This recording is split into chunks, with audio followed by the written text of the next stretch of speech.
I decided to not go back to Hebrew school or any kind of Hebrew education because it would get in the way of taking dance classes, and so I continued doing that.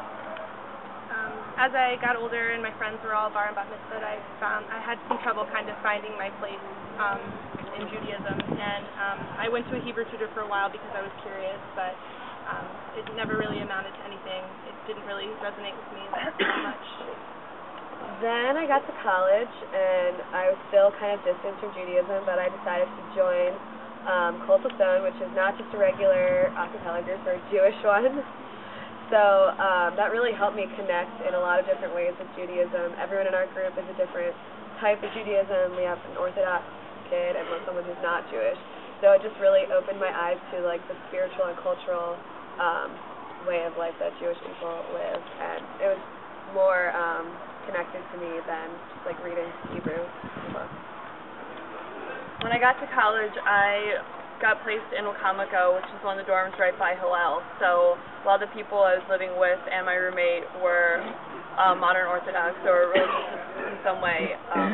So I got really exposed to Judaism, and I was curious, but I was really afraid to be a part of Jewish life at Maryland because I felt like I didn't know anything, and so I wouldn't fit in. Similar to Maria, during my sophomore year at Maryland, I was placed in Carroll Hall, which many of you may know that is also close to Hillel.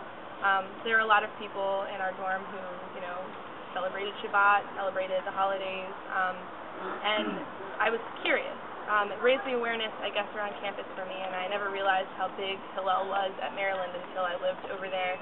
And my dad would always ask, are you going back to Hillel? Like, do you want to go to the Hillel? And I just always was like, no, I don't know. Like, I don't think it's for me. I don't feel comfortable there.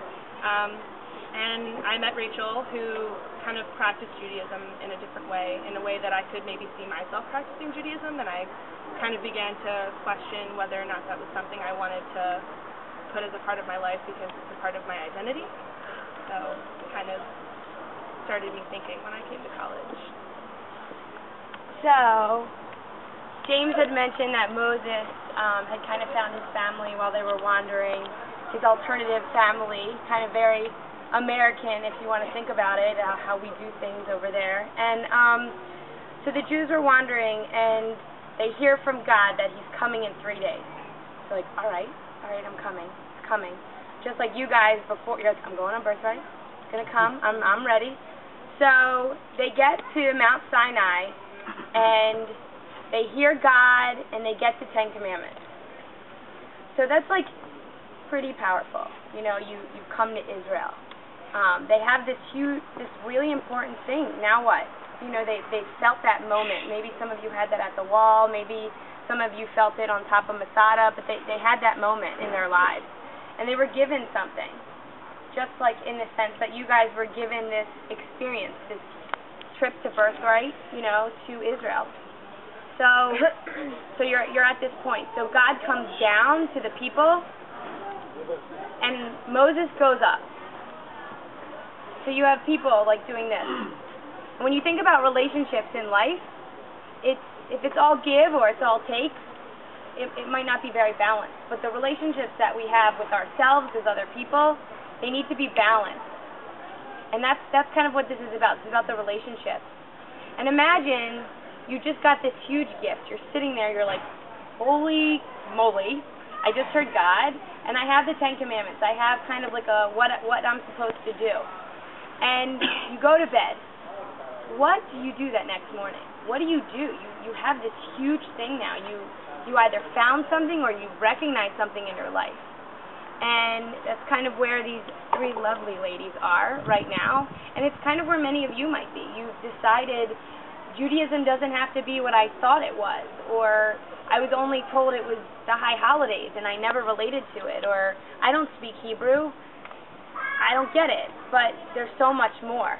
So you have this information, you've had this experience, you've done that, and it's kind of what are we going to do now with that?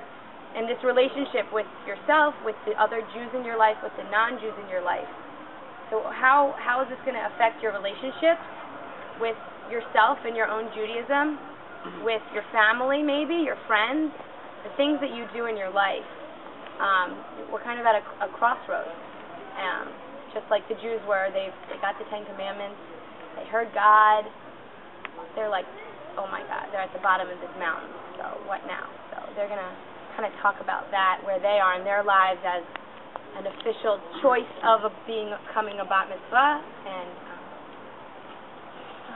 I chose to be bat mitzvah today. And I took this opportunity to be bat mitzvah today because I didn't see any reason not to take the chance.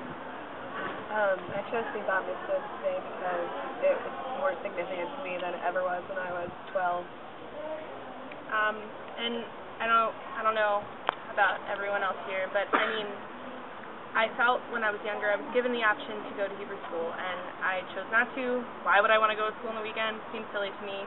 And it means more to me now than I think it would have then, because after seeing everything we've seen in the last few days, I mean, it's just kind of powerful to be here and to have this here of everywhere in the world. And I'm not quite sure how I want to practice Judaism in the next, 20 years of my life, 50 years of my life. But I know that there are things on this trip that I'm going to take with me that are going to help shape me for the rest of my life. Starting with this and ending with this, who knows? But I think when I get back to Maryland, I want to practice. I want to learn Hebrew. I don't know Hebrew. I feel so awkward when throughout the trip when people are saying prayers. I have no idea what anyone's talking about. I'm just like, yeah, I know that one. I don't know it. So I think I want to start by learning Hebrew and start by celebrating the holidays my way, maybe try and find a way to make Shabbat something that I incorporate into my life, even if it's just sleeping in on Saturdays and just having one day to myself. Because I think we all get pretty caught up in college and our lives and social life and everything, so I think that's where I want to go from here. And when I didn't choose to get bat mitzvah when I was 13, it was kind of because it felt like it was too religious for me. I was used to Judaism as just being maybe a family dinner or something like that, and actually having a Torah portion, it seemed like something that was too much for me that I didn't really connect with, so I didn't want to do it. But now kind of being here and spending a couple of days just learning the story of the Jewish people and seeing the places that made the Jewish people who they were, it changed that. It changes that, and it lets you connect to it, and especially when we came out here this morning, I was kind of excited, it seemed like a cool thing, but then when we actually sang the first song and we're all facing that way, looking at Jerusalem, I got really excited, and I'm really happy to have been able to do this here, and actually feel connected to Judaism as a religion a little bit more than I ever have. And so when we go back, I want to maybe actually learn more, just actually learn the stories that are in the Torah, know why we celebrate the holidays, no matter how I choose to practice them, at least to know what they're about, and maybe even actually not be so afraid to go to Hillel, because maybe I'll have familiar faces there now and it won't be as bad. Yeah, I'm also really thankful that I got this opportunity to have a bat mitzvah in Israel.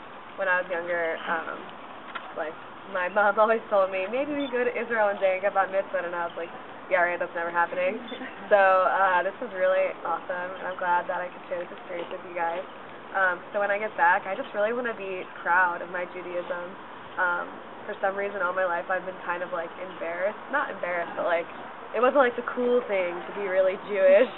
But when I get back, I just want to be proud of it and open-minded to anything, experience anything. I think it's really interesting, and I just want to embrace it.